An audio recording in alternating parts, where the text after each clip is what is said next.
బులెటిన్లో మరో breaking news చూస్తున్నాం. నైరుతి బంగాళాఖాతాన్ని ఆనుకుని ఉన్న శ్రీలంక తీరంలో దీత్వా తుఫాన్ ఏర్పడింది. ప్రస్తుతానికి ఇది ట్రింకోమలే శ్రీలంకకి 80 కిలోమీటర్లు, పుదుచ్చేరికి 480 కిలోమీటర్లు, చెన్నైకి 580 కిలోమీటర్ల దూరంలో కేంద్రీకృతమై ఉంది.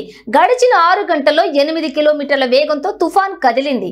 ఎల్లుండికి నైరుతి బంగాళాఖాతం ఉత్తర తమిళనాడు, పుదుచ్చేరి, దక్షిణ కోస్తా తీరాలకు చేరుకునే అవకాశం ఉందని భారత వాతావరణ విభాగం అంచనా వేసింది.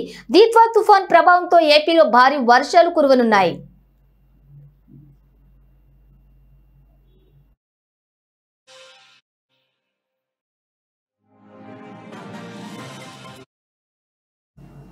ఇక దీత్వా తుఫాన్ ప్రభావంతో నేటి నుంచి ఏపీలో భారీ వర్షాలు కురవనున్నాయని వాతావరణ శాఖ తెలిపింది.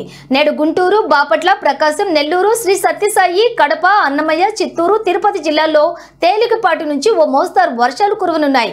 శని, ఆది, సోమవారాల్లో కోస్తా, రాయలసీమలో భారీ వర్షాలు కురుస్తాయని వాతావరణ శాఖ అంచనా వేసింది.